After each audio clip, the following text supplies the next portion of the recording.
DRS squad, what's good? It's Coach Ty in the house, my literal house, and it's good to see y'all. I'm here to break down the Friday workout. So today's Friday workout consists of a broad range of different fitness qualities blended into one fantastic sweat fest. So what does this workout consist of? Well, we start things off by cashing in with a 1-lap run. A 1-lap run is equivalent to an 800-meter run, if you were curious. So we cash in with a 1-lap run, and we get back, at which point we will have 10 whole minutes to find a heavy 1-rep snatch. Now, that is not necessarily a 1-rep max snatch, but the weight that you load your barbell with should be pretty near maximal if you are an experienced lifter.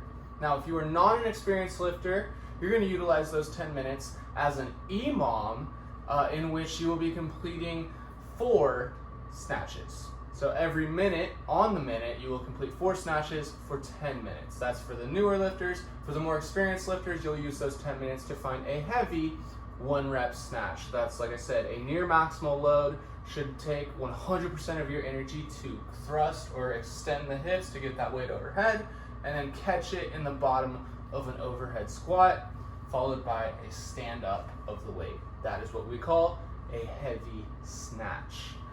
Once you are complete with those 10 minutes and you've built up to whatever the heavy load you can lift is, you will then transition into more of a Metcon style workout, which will consist of 3 rounds of 15 push-ups and 10 overhead squats. The RX weight for the overhead squat is 95 for the gentlemen and 65 for the ladies. Should be a weight that you can move around pretty easily. Once you complete those 3 rounds, you'll take off for the cash out portion of the workout. That was the final portion of the workout, wherein you will complete another 1-lap run. We'll have 28 minutes to get all that done. Once you're back from your final run, that time, once you complete that last run, will be what you report to the coaches at the end of class. Key points and movement standards for our snatch. Because when we're going heavy, one of the things that distinguishes a good lifter from a great lifter, or a great lifter from an elite lifter, isn't always strength, but oftentimes it's technique and it's approach. So the approach when we're doing something like a snatch, especially a heavy snatch, should be to produce maximal force in minimal time. So you gotta be super aggressive, but still technically sound. They seem kind of contradictory, but the blend of the two, the harmony of those two qualities is so beautiful. And we all know what a great Olympic lift, a great clean, or a great snatch looks like. It's the combination, I like to call it controlled violence. It's technically sound, but it's also very aggressive and very violent.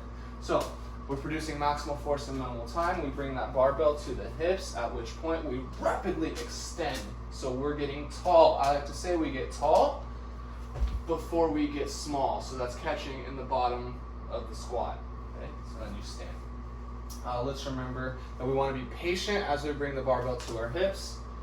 And then that's where all the magic is happening as we extend, looking to create upward momentum of the barbell that affords us time to get underneath it to get a nice catch and a stable catch where we punch through the barbell with our hands and punch through the feet with our floor to stand that weight up. Like so.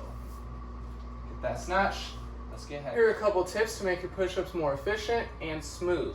So when you do a push-up, think of it as a full body movement. It seems like it's all arms. I assure you it is not. It's full body. So from head to toe, you're locked and loaded, fully engaged. Whether it's your glutes, whether it's your chest, whether it's your abs, everything is turned on, ready to rock. So when I step up, or get in my push-up position, I dig my feet into the ground. They're anchored firm. I squeeze my booty tight, and I like to think of gripping the ground and then pressing through the ground. I'm gripping the ground, booty's tight, feet are anchored. I press through the ground, keeping these shoulders and these hips moving as a unit. When they work together, they work better. That's it for push-ups. Have some fun, y'all.